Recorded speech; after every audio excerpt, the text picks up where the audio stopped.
everybody, welcome back to the Claremont Classic Garage. Today we're going to be working on our Ram 3500 again. I've got a few little loose ends and knick-knacky things I got to deal with. First things we're going to do are related to our winch bumper here. This fog light, for one, was the best one I could find at the time. I've got one that's a lot better now. It's a fog light that's gone foggy. So we've got one with a much nicer lens. We're going to replace that with, if you can see here, this is not cut straight. There's a lot less of it here than there is over here. So we're going to fix that up.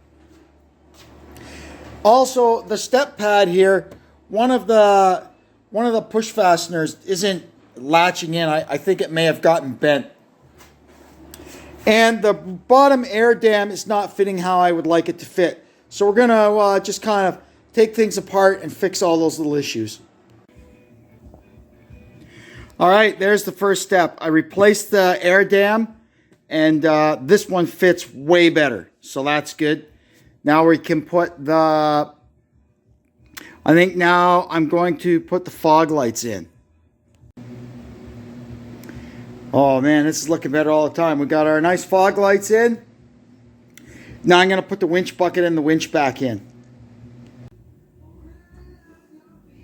Here's our next project. We're going to swap out our lame factory horns for this pair of Freeway blasters. These things are loud. They're right here in behind the headlight. And yes, I should have done this when I had the inner fender out. It would have been a lot easier. But we're going to do it now. Here's a little issue we have to deal with. Our factory horn, as you can see, has got a molded in connector on it, whereas our new horns have just a couple of spades. Now, a normal person, I guess, would just snip the plug off the end of the harness, crimp two spades on, and be done with it. But doing stuff like that drives me crazy. I don't know why, but I just don't like snipping plugs off factory original wiring harnesses. So, you know, just in case, maybe later I'll have to put these horns back on. I don't know. Maybe I'm just nuts. Anyhow, I'll show you how we're going to work around that. Here's a plug we pirated off an old harness. I'm going to cut it down so it'll plug into that plug inside the fender. And then I'll put the spades on this end of it, and that's how we'll be able to run our horn. So there we are. This will plug into what's already there and convert it to spades for our new horn. Yes, it's not going to lock, but we'll just wrap it up with tape. It'll be fine. I'll shoot a bunch of dielectric compound into the plug before I put it together, and it'll work great. Right on. So there they are, both in there, bolted on to the original factory bracket. At least I was able to keep that. Now let's see how they sound. Here we go. Yeah, that's a good horn. Now we can put the light back in. I've got this all back together now. What I did was this. I arced this cutout up this way rather than before. I had it kind of going straight across, and it gave it like a lip, and it just didn't look right being arced out like that. So now I've got it arced out the other way, and it looks a lot better. Next little thing we're going to do is change the grease fitting on the steering box end of the drag link, because it's got one that just sticks straight up, and it's close to everything, and it'll be problematic to get a grease gun on it. So we're going to put a 90-degree one on there. Next thing I have to do is this little clip goes on the hydraulic cooler lines to just kind of keep them from rattling. So I got to go underneath and stick this on. Here's our next little thing we have to deal with. This side of the gull wing toolbox, there's something wrong with the latch and it won't open. And of course, you can't even crawl through and grab it because the latch, it's like in a box on the inside. So I doubt I'd be able to even get at it. So what we're going to do is see if we can get these screws undone. First thing I got to do is get them just turning. And then I'm going to try a trick. Hopefully they're not lock nuts or we'll be screwed. If they're just normal nuts on the back side, we should have a slight chance of getting them off.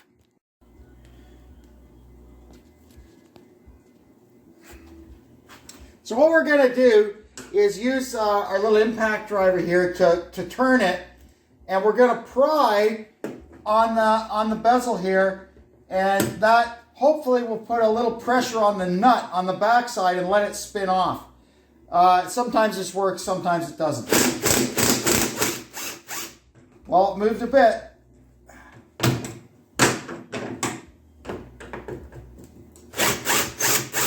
Yeah, it's coming. Slowly, slowly. So we'll just work our way around and hopefully we'll get this thing off.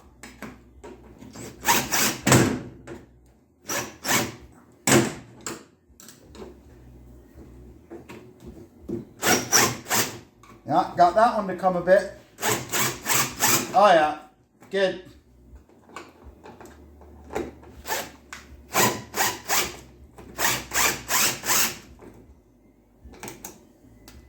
Bit by bit. Last one.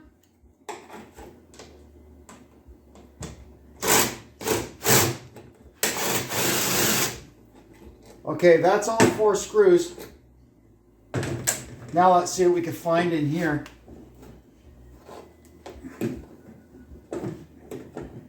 Oh, I better take all my stuff off the top here if I'm going to be whipping this lid open.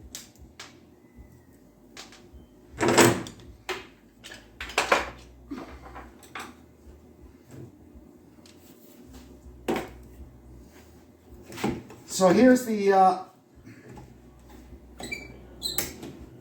see, there we go. Don't ask me why that wouldn't work when it was attached, but it wouldn't. See there? Yeah. An adjustment thing, I would guess. Yeah, it's just not, doesn't have enough throw anymore for one reason or another. Anyway, we got it open, that's the main thing. And the little struts that hold the doors up are no good either. Well, it wasn't so bad after all. We found the problem right down in here. This is the little link that goes from the handle to the latch. And there's just a little grub screw here that was loose. So we'll tighten it up. And it should work perfectly again. And now that we know that, we'll go check the one on the other side too, eh? That's good. Glad that's working again.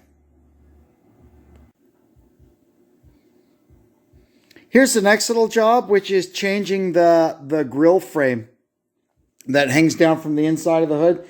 Even on our super clean, rust-free truck, that's how the grill frame came out, all rotted to pieces. These things are not easy to find. It took a lot of trips to the junkyard to find this one. Ah, there, we got our grill all back together. So what I did with this, the shell of the grill is our original 2003 Laramie grill. It's kind of a rare piece. I wasn't too fond of it at first. It had originally it would have the black honeycomb mesh inside here.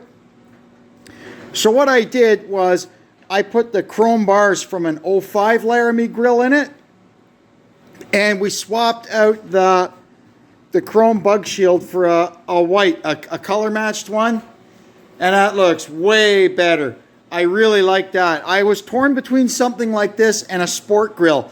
But now that I see that all together, I think we'll just leave it like that. Next little job I have to do. This here is the cable that goes back there to the solenoid pack that runs our front mounted winch. Now, these things are not fused in any way, so this thing is hot. It's mostly in the fender between the plastic battery tray and the plastic inner fender, but still, I would like to be able to kill the power to it. So what we've got here is a couple of these. These are battery disconnect switches designed for GM side terminal batteries. So we're going to get one of these in here, and we'll be able to turn the power to our front mount winch on and off. There we go. Now we can turn this winch on and off with this knob. I probably could have put a rotary switch like I've got for the rear winch, but I didn't have another one. And I had these, so that's what we put on here. In future, maybe I'd like to get a matching pair of switches and use these ears on each side, one for each winch. That'd be slick. Now we got to put these things back on. They're the front mud flap part of the running boards. They should have little captive nuts and stuff in them, but that stuff's all long gone from the salt eating away at it. We'll see down the road what we do with this, if there's an option of getting something a little newer on here. But otherwise, we're going to work with what we've got. There we go. They're not the prettiest things in the world, but they do stop a lot of crap from flying up all over the side of the body. Our next little job is going to be draining the fuel from this auxiliary tank. It was plugged. I put some fuel in it when we first got the truck to try it, and it wouldn't drain out by gravity into the main tank like it should. So I pulled the line off, blew some air up into it, and got it flowing again. So now we're draining the tank into a couple of jerry cans because, like I said, we're going to be pulling the tank out because I want the utility of an 8-foot box. That's it. She's empty. We got 3.5 fuel cans full of fuel out of it. So that was okay. And it's good, decent looking stuff. I mean, I put it in, so it hasn't been in there long, but it didn't come out all full of rust or nothing like that. So that's good. Now we can go about getting the hardware all undone and getting the tank out of the truck. I got out the 2 bolts that I can see, one on this side, one on that side, and this tank does not budge. What I'm going to do now is get this toolbox out of here so we could get a look at the back side of it. I don't think there should really be any bolts on the back side of the tank because they're made to be right up in the front of the box here, you know, where you can't get at the back of them to bolt anything down. But anyway, we'll find out. This box is coming out anyway, so we might as well get it out now. It's held on with 2 really rusty old bolts. I already got the other 2. Well, I busted the 2 on the other side. I guess the same fate awaits these ones. Well, look at that. Wouldn't you know it? That tank goes right underneath the toolbox. Yeah. That's a big bloody fuel tank, eh? Holy Toledo. Well, we're going to need the loader to get that out of there. I don't think I'll be lifting that out. Now I got to look right up at the front corners here and see if there's any hardware that I'm missing. So next now I've got to figure out how to get this tonneau cover out of here. Shouldn't be too difficult, I would suspect. Man, that was a party. The whole thing was held on with 8 of these clamps. You can see they're aluminum with a mild steel bolt through them. So there was no turning those bolts, but we just kind of jiggled and finally got them out. What a mess. Unbelievable, these companies. For what this tonneau cover probably cost, for another $5, they could have made all that hardware stainless steel. So years later, somebody like me could actually take the stupid thing apart. It just blows my mind. Okay, I was just able to get the fuel tank to move, so it's free. I'm going to go now get the forklift. We'll get the 5th wheel out of the way. And we'll get this tank the heck out of here. All right, it's out. And this thing needs a good cleaning, doesn't it?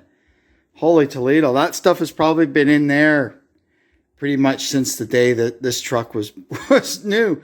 I guess the size of that tank, this guy was probably doing, or somewhere, when the truck was new at least, it was doing hot shot stuff, or maybe doing RV transport up from Indiana. A lot of guys did that with these dually trucks.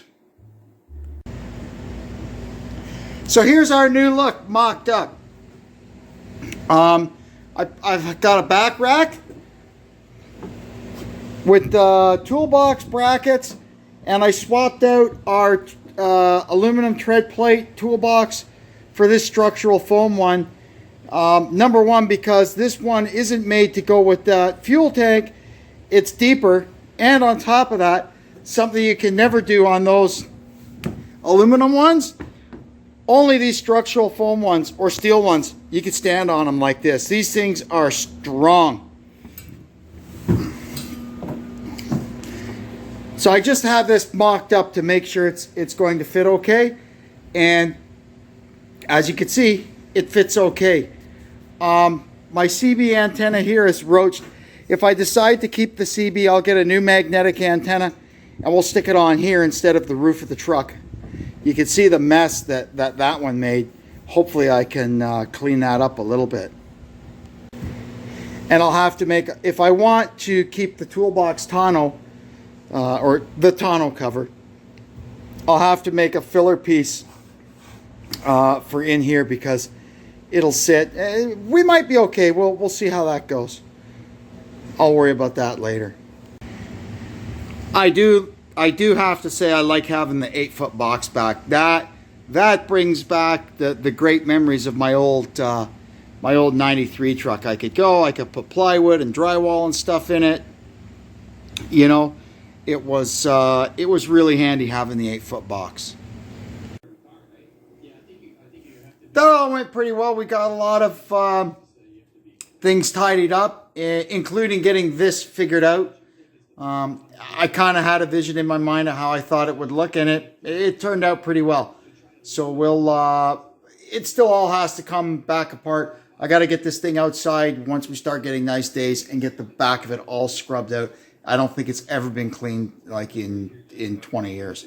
Anyway, that's it for now. I'm going to take off, and for better or for worse, I'm going to go in and watch the Leafs.